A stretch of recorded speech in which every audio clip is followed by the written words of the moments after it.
Olá a todos. Hoje eu não vou trazer um problema, mas eu vou trazer questões para vocês.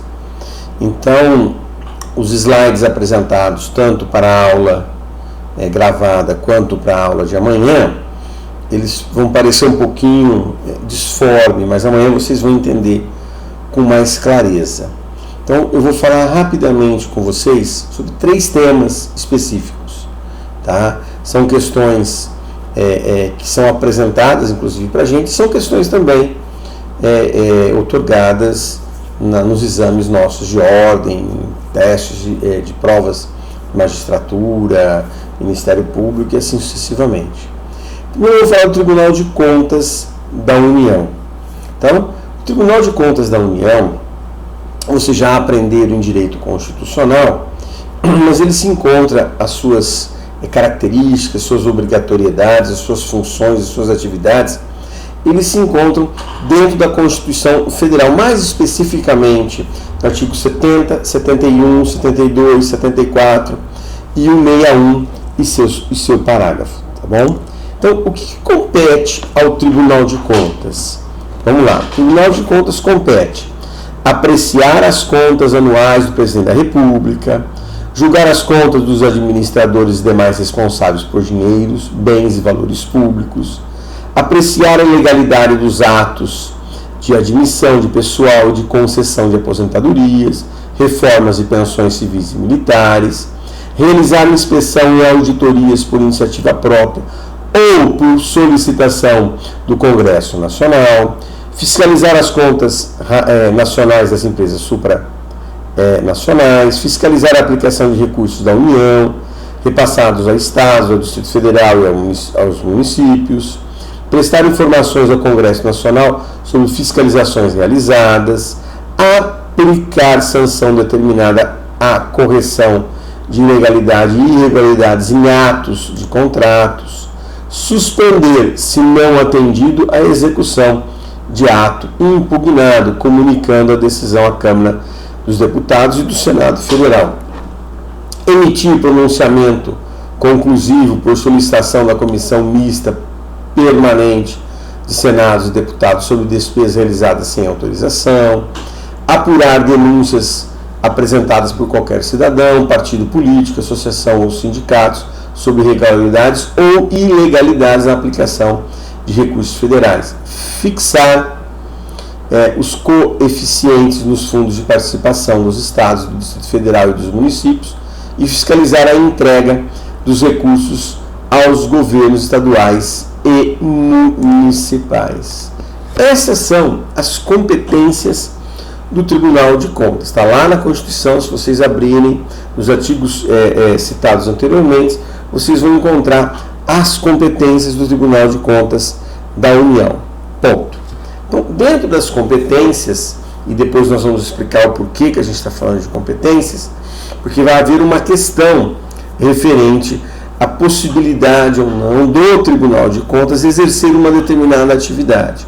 Então, nós já sabemos as suas competências. Bom, vamos lá. Além de suas competências, agora nós vamos passar, parece estranho, mas vocês vão entender isso amanhã, eu vou tornar a repetir esta frase. Licitações, contratos verbais de licitação. Vocês já aprenderam na licitação que foi dada no semestre passado as possibilidades de contratos, exigências, contratos, dispensas de contratos, contratos dispensáveis de licitações e também a possibilidade de chamado de contratos verbais em licitações. Todo contrato administrativo é a regra, tá? Há de ser celebrado com obediência aos ditames legais. É o chamado princípio da legalidade, sob pena de ser eivado de nulidade, acarretando vários transtornos, tanto ao ente público quanto ao particular participante deste ajuste, ou seja, deste contrato. Está lá também no artigo 59 da Lei 8.666, que se refere a licitações e contratos, né, dizendo sobre não só a realização dos contratos verbais, mas dizendo se cabe ou não uma indenização nesses contratos verbais. Então está dizendo assim, ó, a declaração de nulidade de contratos administrativos opera retroativamente, ou seja, efeito ex tunc. Ele retroage esse efeito desde a sua formalização. Ele é considerado eivado de vícios, então ele é declarado nulo, impedindo os efeitos jurídicos que ele ordinariamente deveria produzir, além de desconstituir os já produzidos. Tá? Parágrafo único de referido artigo. A nulidade não exonera a administração o dever de indenizar o contratado. Por quê? Porque senão haveria aí, por uma das partes, no caso a administração pública, de enriquecer-se ilicitamente ou sem causa, ou seja, ela recebe um benefício, recebe o produto feito, recebe a mão de obra realizada e não vai pagar. Isso é absurdo, né? Então tem que se pagar aquilo que foi efetivamente colocado e posto, tá? Então, há a possibilidade do contrato verbal? Sim, ele há a possibilidade de contrato verbal.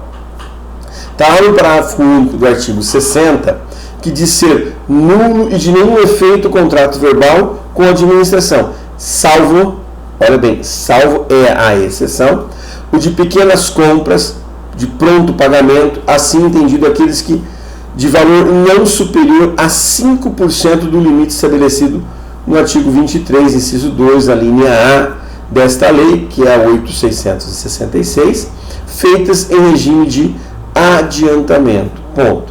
Só para a gente relembrar o que diz o artigo 23, ele fala sobre os contratos sobre as licitações, tá? Na modalidade convite, serviços especificamente, tá bom?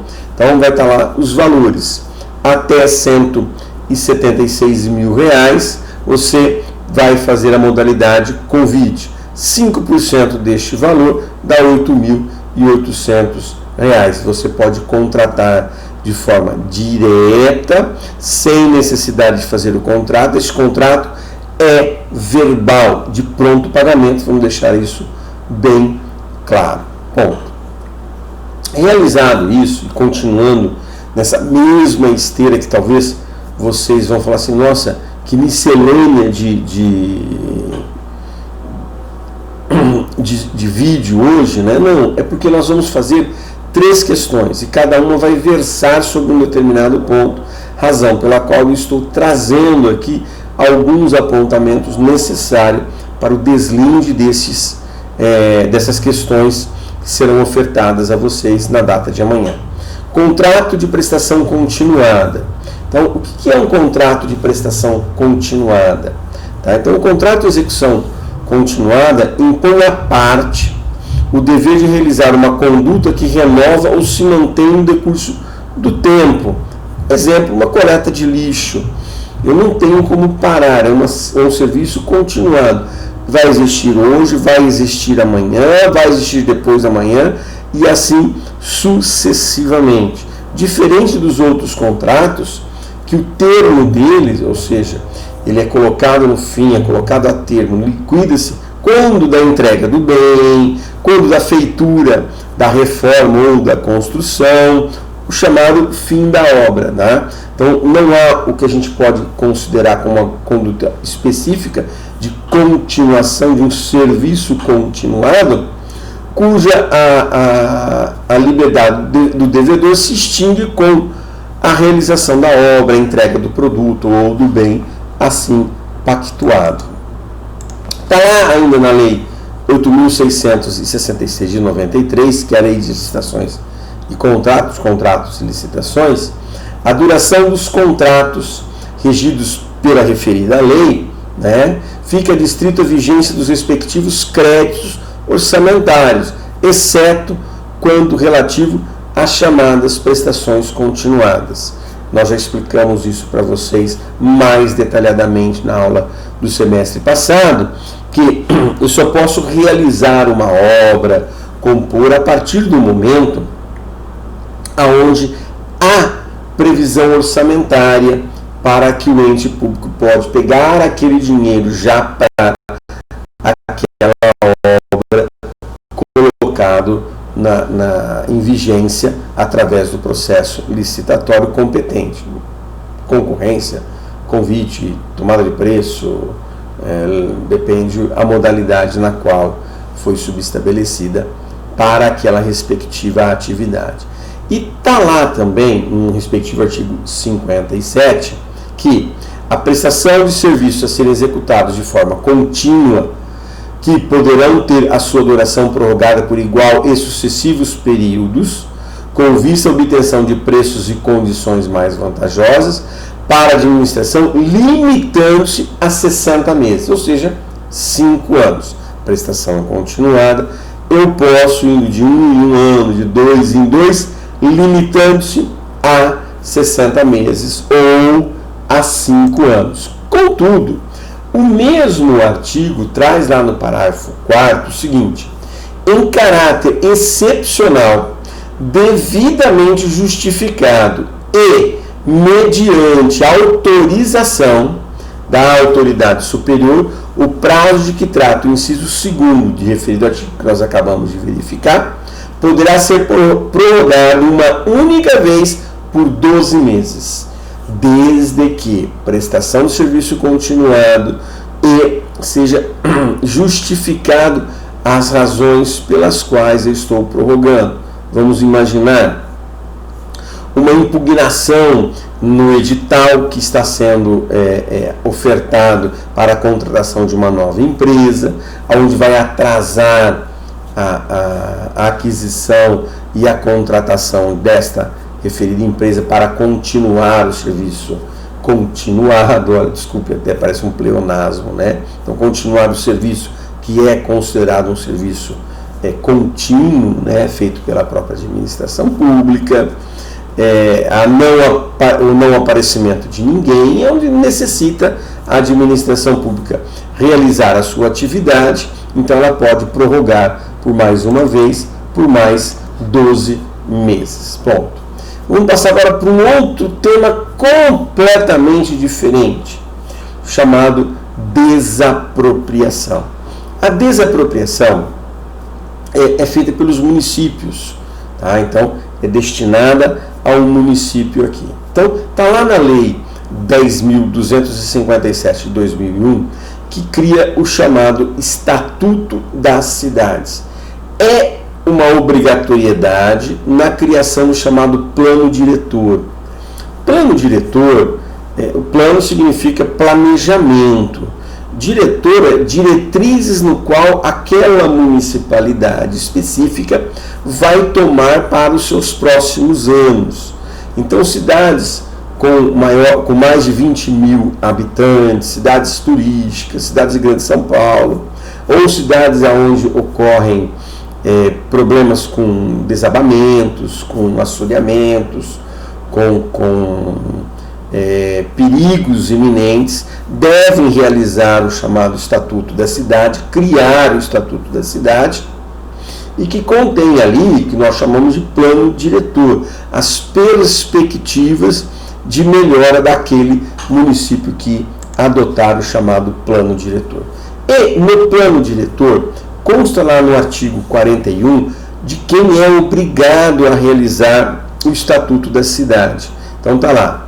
O plano diretor é obrigado para cidades com mais de 20 mil habitantes, integrantes de região metropolitana e aglomerações urbanas, onde o poder público municipal pretende utilizar os instrumentos previstos no artigo 4º do artigo 182, que nós vamos falar daqui a pouquinho, integrantes de áreas especiais de interesse turístico, inseridas na área de influência de empreendimentos ou de atividade que significativa impacto ambiental no âmbito regional ou nacional, incluído no Cadastro Nacional de Municípios com áreas suscetíveis à ocorrência de deslizamento ou de grande impacto, inundações bruscas e processos geológicos ou hidrológicos correlatos. Então, esses municípios que se enquadram aí devem obrigatoriamente realizarem um plano diretor ou criar o que vocês vão conhecer como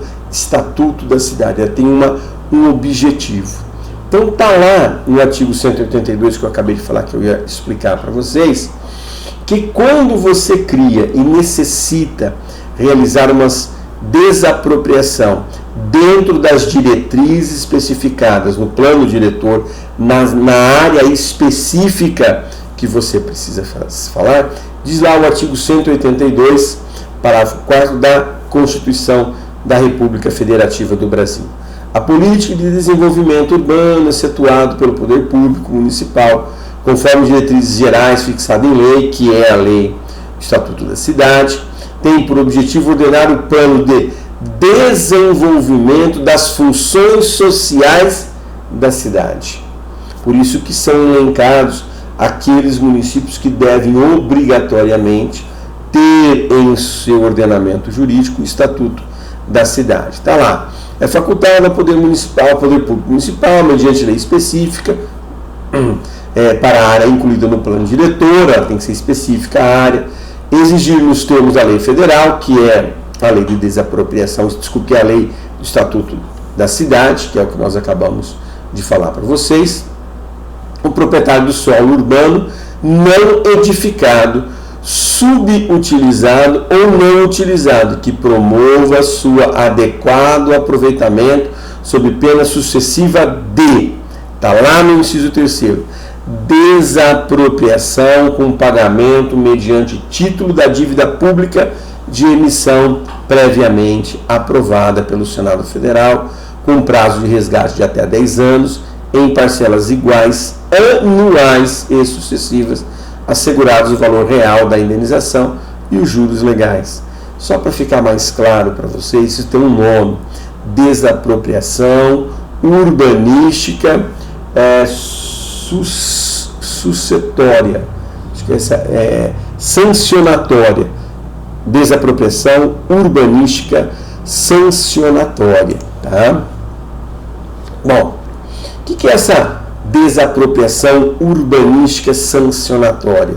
É a desapropriação urbanística sancionatória é revelado pelo fato de a indenização não ser em dinheiro, mas em título da dívida pública de emissão previamente aprovada pelo Senado Federal, com prazo de resgate de até 10 anos. O que é subutilização do imóvel? Por exemplo, eu ali não edifiquei, não fiz nada, eu dei para o cara plantar mandioca ali. Isso é subutilização de referido imóvel. E ainda consta na lei do Estatuto da Cidade, na lei 10.257 de 2001, decorridos 5 anos de cobrança de IPTU progressivo. Então, durante 5 anos eu vou avisar aquele imóvel, este ano eu vou fazer a progressão, porque você tem que utilizar este imóvel. A progressão progressiva do IPTU podemos chegar no máximo em 15% sobre o valor do imóvel, só para vocês saberem, tá? Sem que o proprietário tenha cumprido a obrigação de parcelamento, edificação ou utilização. O município poderá promover a desapropriação do imóvel com o pagamento em títulos da dívida pública. O valor real da indenização, parágrafo 2º, não computará expectativa de ganhos, lucros cessantes e juros compensatórios. Se eu fiz uma desapropriação, olha, mas eu ali iria construir um imóvel, parcelar, ia ganhar mais dinheiro. Se você não fez, dentre os 5 anos que o ente público lhe outorgou essa possibilidade de fazê-lo, se você não fez, você é penalizado com a desapropriação urbanística sancionária, tá? Bom, sancionatória. Bom, essa é a matéria de hoje, para que vocês amanhã, a hora que a gente for analisar questão por questão, vocês vão entender porque ela é tão diversa assim. Muito obrigado a todos.